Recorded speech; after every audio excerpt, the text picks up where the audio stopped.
আসসালামু আলাইকুম। আজকে একটু আমাদের নায়িকাদের নিয়ে একটু কথা বলবো।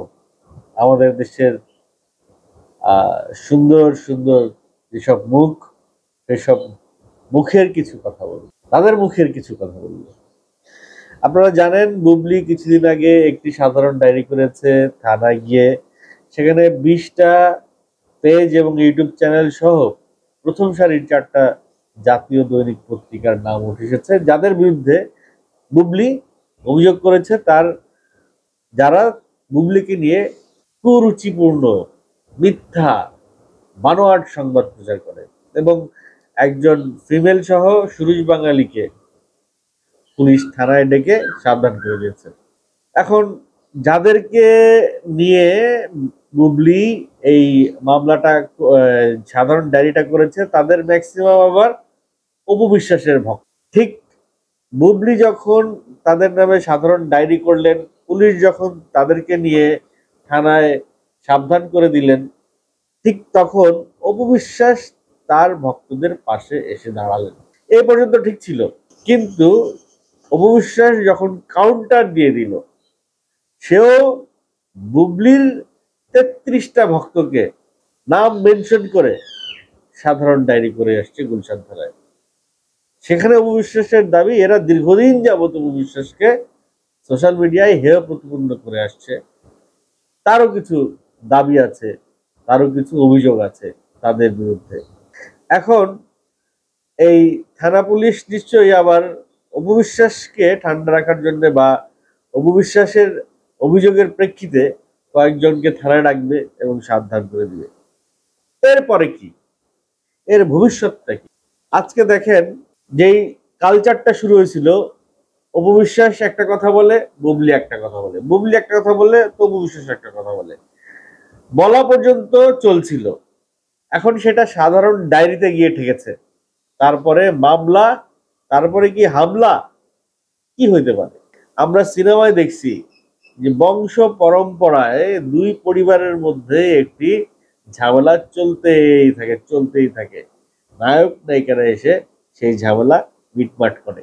এখন এই অপু বিশ্বাস এবং বুবলির যে দ্বন্দ্ব, সেই দ্বন্দ্বের কোনো ছন্দপতনের দিক নির্দেশনা আমার জানা নেই। আমার কাছে মনে হচ্ছে না যে অপু বিশ্বাস আর বুবলির এই দ্বন্দ্ব কখনো শেষ হবে। প্রশাসন অসহায়। প্রশাসন কি করবে? প্রশাসন তো জনগণের বন্ধু, তাই না? পুলিশ তো জনগণের বন্ধু। যেই তার কাছে যাবে তাকেই সে সার্ভিস দিতে বাধ্য। এখন এই দুই নায়িকার সার্ভিস দিতে গিয়ে পুলিশ যদি ব্যস্ত থাকে, তাহলে দেশের আরো অনেক ইস্যুস আছে, অনেক গুরুত্বপূর্ণ ইস্যু আছে, তা সেইগুলো নিয়ে পুলিশ কি করবে? এমনিতেই তো একটা কেস বছরের পর বছর পেন্ডিং থাকে, সেখানে তাদের কেসটা খুব দ্রুত সমাধান হচ্ছে, কারণ তারা দেশের স্বনামধন্য নায়িকা। দেখেন জিডি করছে কাদের নামে? জিডি করছে সাধারণ দর্শক, সাধারণ ইউটিউব পেজ ওনার, ইউটিউব চ্যানেল ওনার, তাদের নামে।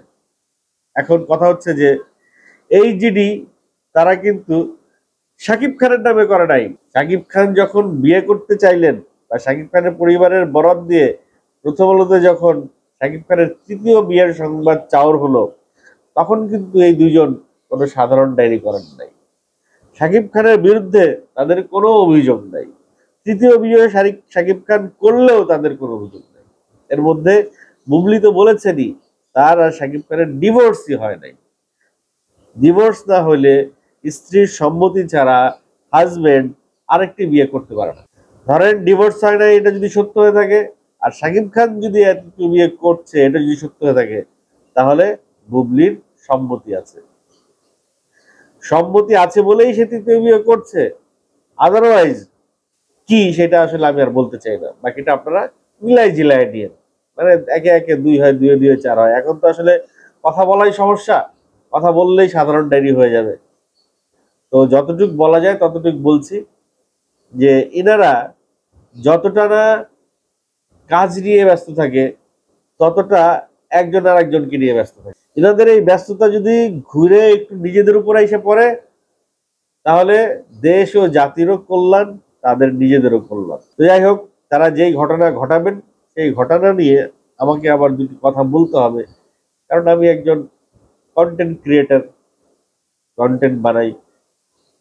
তাদের এই ঘটনাগুলো কিন্তু আমার কন্টেন্ট বানানোর রসদ, এটাও আবার ঠিক। তারা যদি এরকম কাজ, দুই একটা উদ্ভট কাজ করে না বসেন, তাহলে আমরা কন্টেন্ট বানাবো কি দিয়ে, আমাদের সংসার চলবে কি দিয়ে, আমাদের পেটে ভাত জুটবে কি দিয়ে। যাই হোক, জোকস অ্যাপার্ট, এই বিষয়টিকে আসলে মামলা বা সাধারণ ডায়েরি করা খুবই সিলি একটা বিষয়, আবার খুব ইম্পর্টেন্ট একটা বিষয়। কারণ সোশ্যাল মিডিয়ায় যখন একটা মানুষ হেয় প্রতিপন্ন হয় এটার জন্য, সেটা তো সেটা তো তার প্রাপ্য ছিল না, বরঞ্চ সামাজিকভাবে তাকে আরো সম্মান দিবে। বিশ্বাসকেও সামাজিকভাবে একটা সম্মাননা দেওয়া হবে, বুবলিকেও সামাজিকভাবে একটা সম্মাননা দেওয়া হবে। সেই জায়গা থেকে উল্টাটা হইতেছে। অবিশ্বাসও ট্রলের সম্মুখীন হচ্ছেন, বুবলিও ট্রলের সম্মুখীন হচ্ছেন।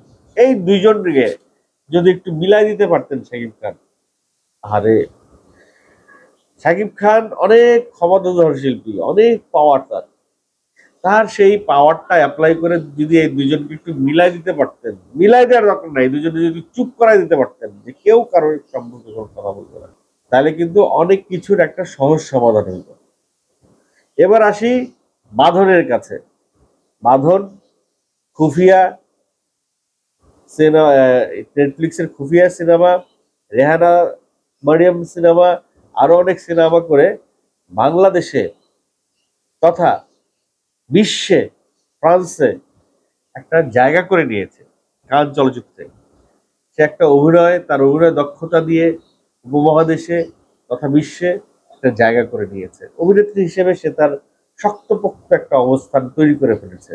কিন্তু এখন বাঁধনে আসছেন সিনেমা প্রযোজনা করতে। সে এখন সিনেমা বানাবেন এবং সেই সিনেমা নিয়ে তিনি দেশ বিদেশে ঘুরবেন পুরস্কারের জন্য। সেরকম একটি ইঙ্গিত, আভাস একটা নিউজে পাওয়া গেছে। আবার বাঁধনের যে তিনি যে প্রডিউসার হবেন, নায়িকা যদি প্রডিউসার হয় তাহলে কি কি হইতে পারে সেটা নিয়ে পরে আলাপ করব। কিন্তু বাঁধনের প্রয়োজনায় যে সিনেমাটা বানাবেন তিনি কে? তিনি হচ্ছেন আমাদের চিত্রনায়িকা দিতির কন্যা লামিয়া।